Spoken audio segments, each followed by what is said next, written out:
Next topic है हमारा महाजनपद। तो जनपद जो थे जब ज़्यादा इम्पोर्टेंट और पावरफुल हो गए दूसरों से तो उनको महाजनपद बोला जाने लगा।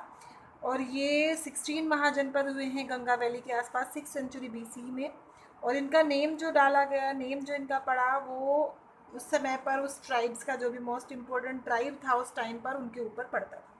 पॉलिटिकल सिस्टम की बात की जाए तो महाजनपदा के टू टाइप्स के पॉलिटिकल सिस्टम्स थे। फर्स्ट है रिपब्लिक, सेकेंड है मोनार्की। रिपब्लिक मतलब उस काइंड के महाजनपद जिसमें कि लोगों का ग्रुप इलेक्ट किया जाता था ट्राइब्स के लोगों के द्वारा।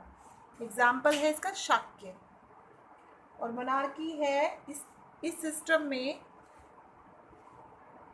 जो किंग का सन होता था यानी कि प्रिंस होता था उसको ही बनाया जाता था आगे किंग, जैसे कि मगध। काफ़ी महाजनपद ऐसे थे जिन पे मोनार्किल सिस्टम था। कुछ महाजनपद की कैपिटल सिटीज़ भी थी, हर एक महाजनपद की अपनी कैपिटल होती थी। और ज़्यादातर महाजनपद जो थे वो फोर्टिफाइड होते थे। फोर्टिफाइड होता है बेटा कि किलाबंदी की जाती, मीन्स बाउंड्री रखी जाती थी, चारों साइड से बाउंड्री बनाई जाती थी ताकि बाहर से होने वाले किसी भी अटैक से प्रोटेक्ट किया जा सके उस एरिया को।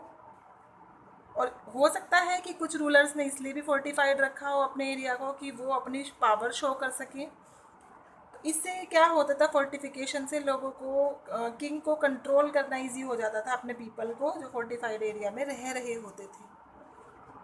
तो ये फोर्टिफिकेशन के लिए काफ़ी मनी, काफ़ी लेबर और रिसोर्सेज की ज़रूरत पड़ती थी। उस टाइम पर कुछ डेवलपमेंट हुए। राजा जो थे उन्होंने एक अपनी स्टैंडिंग आर्मी मेंटेन करना स्टार्ट कर दिया जो पहले नहीं होती थी। सैलरीज सोल्जर्स को दी जाती थी और सभी जो खर्च होते थे वो किंग मेंटेन करता था पूरे साल। कॉइन्स होते थे पंच मार्क्ड कॉइन, उस समय पर यूज़ होना शुरू हो गए थे न्यू करेंसी के रूप में।